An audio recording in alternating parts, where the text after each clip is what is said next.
Welcome to వైసవ్ news. అందరికీ నమస్తే. నేను మీ పులిపాటి. ఈరోజు మన స్టూడియోకి భద్రాద్రి కొత్తగూడెం జిల్లా అశ్వాపురం మండలం నుంచి ఒక వ్యక్తి అయితే వచ్చిండు. వాళ్ళ అబ్బాయికి క్యాన్సర్ వల్ల ట్రీట్మెంట్ తీసుకుంటుండు. వాళ్ళ ఆర్థిక పరిస్థితి బాగాలేదు. మన స్టూడియో ద్వారా దాతల సహకారం కోరడానికి మన స్టూడియోకి అయితే రావడం జరిగింది. ఒకసారి అసలు ఏం జరిగింది, ఇప్పుడు ఎక్కడ ట్రీట్మెంట్ తీసుకుంటుండు, ఇంకెంత అమౌంట్ ఖర్చు అవుతుంది అనే వివరాలు ఆయన మాటల్లోనే తెలుసుకుందాం. నమస్తే అండి, చెప్పండి ఏం జరిగింది అసలు, ఎక్కడ బాబు ఎంత, బాబుకు వయసు ఎంత, మీ అబ్బాయికి? 39 సంవత్సరాల వయసు సార్. ఇప్పుడు 4 నెలలు అవుతుంది క్యాన్సర్ వచ్చింది. న్యాయలో పని చేసేవాడు సార్.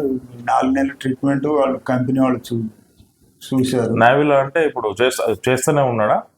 చేస్తున్నాడు సార్, కానీ వాళ్ళు అతను ఈ డ్యూటీలో ఉండగా అతనికి జ్వరం లాగా వచ్చేసి అక్కడ డ్యూటీలో ఉండగానే ఒక కన్ను కూడా కనపడకుండా పోయింది. దాంతో వాళ్ళ ట్రీట్మెంట్ కోసం వాళ్ళ కంపెనీ ద్వారా ముంబై పంపించారు.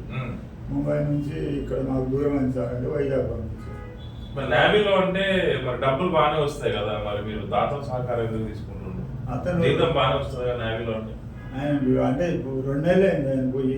నెలలో 1 నెల డ్యూటీ చేశాడు. 2వ నెల నుంచి ఇలా జరిగింది. 2 నెలలు అవుతుంది. 2 నెలల తర్వాత 1 నెలలో డ్యూటీకి అట్లా జరిగిన తర్వాత ముంబై నుంచి ఇక్కడికి వైజాగ్ పంపించారు. ఇప్పుడు 4 నెలల నుంచి హాస్పిటల్లోనే ఉంటున్నారు. వాళ్ళు ఏంటంటే వాళ్ళ 110 రోజుల వరకే చూపిస్తారంట. తర్వాత మీరే పెట్టుకోవాలంటున్నారు. మాకు ఇప్పుడు నేను రైల్వేలో డ్యూటీ చేశాను సార్. 30 సంవత్సరాలు సర్వీస్ చేశాను. రిటైర్డ్ అయిన తర్వాత ఈ మిఠగూడెం పిష్కల్ తండాలో ఇల్లు కొనుక్కున్నాను సార్. రిటైర్డ్ అయితే మీకు అమౌంట్ రాలేదు మరి? ఆ డబ్బుతోనే కొనుక్కున్నాను నేను. 22 లక్షలు నాయను. కొన్ని ఇంట్లో అంతకుముందు చీటీ అవి వాడినే ఉంటే అవి పెట్టి మొత్తం 40 లక్షలు పెట్టి ఇల్లు కొనుక్కున్నాను. కానీ ఇప్పుడు మా అబ్బాయికి ఇలా అయిందనగానే నేను బోర్డు పెట్టాను సార్, ఇల్లు అమ్మబడుతుంది. ఇంతవరకు ఎవరు రెస్పాన్స్ అవ్వట్లేదు. బయట మరి మీ చుట్టాలు ఫ్రెండ్స్ ఎవరు లేరా సాయం చేయడానికి? అసలు ఎంత ఖర్చు అవుతుంది ఇప్పుడు? ఇప్పుడు దాదాపు 36 లక్షల దాకా ఖర్చు అవుతుందని చెప్తున్నాను సార్. అంటే ఇప్పుడు వాళ్ళు చేసిన ట్రీట్మెంట్కి హై డోస్ ఇవ్వాలంటున్నారు. ఇప్పుడు 4 రోజుల నుంచి అదే జరుగుతుంది.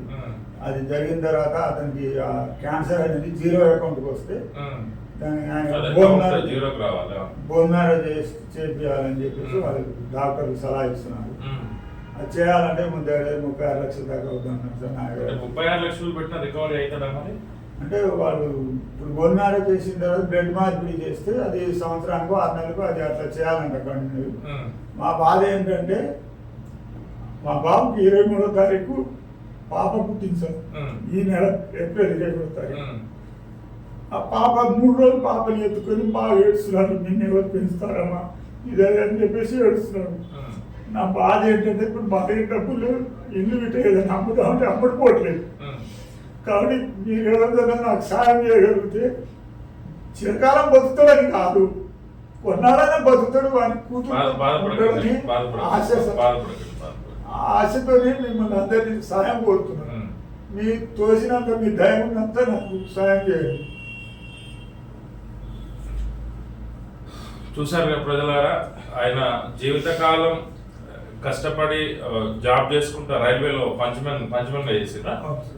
రైల్వేలో పంచమన్గా చేసి దిగిపోయిన డబ్బులు పెట్టి అశ్వాపురం మండలంలో ఒక గ్రామంలో ఇల్లు కొనుక్కొని అక్కడ జీవనం సాగిస్తుండు. హ్యాపీగా వెళ్తున్న జీవితంలో అనుకోని విధంగా ఒక కుదుపు అయితే వచ్చి పడ్డది. వాళ్ళ అబ్బాయికి క్యాన్సర్ రావడం వల్ల నావీలో అంటే అదే ఒక 1 మంత్ 2 మంత్ అయిందంట జాయిన్ అయినాక ఈ విధంగా జరిగింది. ఆ కంపెనీ వాళ్ళు అక్కడ వైజాగ్ క్యాన్సర్ హాస్పిటల్కి పంపించారు. అక్కడ ట్రీట్మెంట్ నడుస్తుంది. వాళ్ళు ఒక 110 రోజుల వరకే వాళ్ళు వైద్యం అందిస్తారంట. మిగతాదంతా వీళ్ళే పెట్టుకోవాలి. ఇప్పుడు ఈయన మొత్తం జీవితాంతం కష్టపడి సంపాదించిన పిఎఫ్ డబ్బులతో ఇల్లు అయితే కొనుక్కున్నాడు. ఆ ఇల్లు కూడా మనం చూడవచ్చు స్క్రీన్ మీద. ఇదే ఇల్లు టూలెట్ బోర్డ్ కూడా పెట్టాడు. కానీ ఎవరు కొనట్లేదంటే ఆయన పరిస్థితి కూడా బాగాలేదు. ఫ్రెండ్స్ కానీ ఫ్యామిలీ కుటుంబ వాళ్ళ బంధువులు కానీ ఎవరు సాయం అయితే ఎవరు చేయట్లేదు మీకు? లేదు సార్. వాళ్ళు కూడా మేము కూడా మేము పెద్ద ఉన్నోళ్ళం కాదు కదా, ఏదో కొద్దిగా పాంటే ఇస్తాం అన్నట్టుగా 1 లక్ష 2 లక్షలు ఇచ్చారు. అవి వాళ్ళకి అక్కడ హాస్పిటల్లో మా ఫ్యామిలీ అంతా ఆడే ఉంటాను. మా మా కూతురు కోడలు ఆడే ఉన్నారు. వాళ్ళ పై ఖర్చులకి అంటే కొన్ని బ్లడ్ కానీ ప్లేట్లెట్స్ అవి కొనాలంటే బయట ఎంత రోజుకి ఎంత ఖర్చు వస్తుంది? వాళ్ళు లెక్క నాకు తెలియదు సార్. వాళ్ళు చెప్పడం ఏంటంటే 30,000-40,000 చిల్లర అయితే రోజుకి. అవును సార్. ఒక్క రోజుకి 30-40 వేల ఖర్చు దాకా వస్తుందంట. ఈ వీడియో చూసిన ఎవరైనా దాతలు ఈయన phone number, PhonePe number, Google pay number display మీద ఇస్తాను. ఇలా బ్యాంక్ అకౌంట్ డీటెయిల్స్ కూడా ఇస్తాను. డైరెక్ట్గా ఆయనకి ట్రాన్స్ఫర్ చేయండి. దీంట్లో Y7 ఆఫీస్ ఎటువంటి ఇన్వాల్వ్మెంట్ ఉండదు. డైరెక్ట్ మీరు ఇచ్చే ప్రతి రూపాయి దాతకే చేరే విధంగా మేమైతే నిర్ణయం తీసుకోవడం జరిగింది మా యూనిట్ తరఫున. ఎంతో కొంత రోజుకి ఏదో ఒక రూపంలో ఖర్చు పెడుతూనే ఉంటారు. ఖర్చు పెట్టొద్దని నేను చెప్పాను. కాకపోతే మానవతా దృక్పథంతో ఈ వీడియో చూసినా ఎవరైనా, ఈ వీడియో చూసినా కానీ ఎవరైనా కానీ కొంచెం ఆయన చెప్తుండు, నా బాబు జీవితాంతం బతకపోయినా మా అబ్బాయి ఏం కాదులే కానీ కొన్ని రోజులైనా నా కళ్ళ ముందు ఉంటాడు, ఎంతో కొంత ఖర్చు పెడతా అని చెప్పేసి చాలా బాధపడుతూ చెప్తుండు. Phone number, PhonePe number, Google pay number ఇస్తాను. దయచేసి స్కిప్ చేయకుండా వేయడానికి, ఎంతో కొంత వేయడానికి అయితే ప్రయత్నం చేయాలని నేను మన ఛానల్ ద్వారా కోరుకుంటున్నాను. నమస్కారం సార్. నా పేరు భానోత్ రాములు అండి. మాది భద్రాద్రి కొత్తగూడెం జిల్లా, అశ్వాపురం మండలం, మిట్టగూడెం గ్రామ పంచాయతీ సార్. మాది పుష్కల్తండ గ్రామవాసిని. గతంలో ఒక 4 నెలల నుంచి మా అబ్బాయికి క్యాన్సర్ వచ్చిందని చెప్తున్నారు. 4 నెలల నుంచి హాస్పిటల్లోనే ఉంటారు సార్, బెడ్లో. ఆయనకి బోన్ మ్యారో చేయాలంటే 36 లక్షలు అవసరం అని అంటున్నారు. నేను గతంలో రైల్వేలో పనిచేసి దిగిపోయాను సార్. దిగి ఇక్కడ ఇల్లు కొనుక్కున్నాను. ఇల్లు కొన్న తర్వాత ఆ ఇల్లు కూడా అమ్మేద్దామని ఇప్పుడు 4 నెలల నుంచి అమ్మబడు నన్ను బోర్డు పెట్టాను. అయినా సరే ఎవరు రావట్లేదు, కానీ డబ్బులు అవసరం ఉన్నాయి. ఆ బాబుకి ఇప్పుడు ఏప్రిల్ 23వ తారీఖున పాప పుట్టింది సార్. ఆ పాపని 3 నెలల పాపని, 3 రోజుల పాపని ఎత్తుకొని ఏడుస్తున్నాడు. కొద్దిగా దయచేసి బతకను అనే అటువంటి నమ్మకాన్ని, బతకగలడని చెప్పేసి మీరు అందరూ చేయగలరని నేను ఆశపడి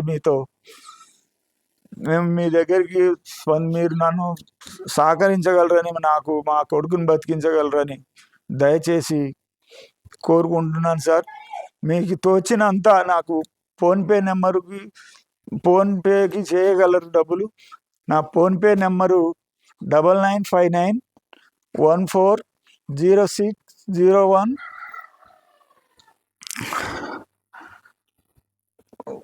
దయచేసి సహకరించండి సార్.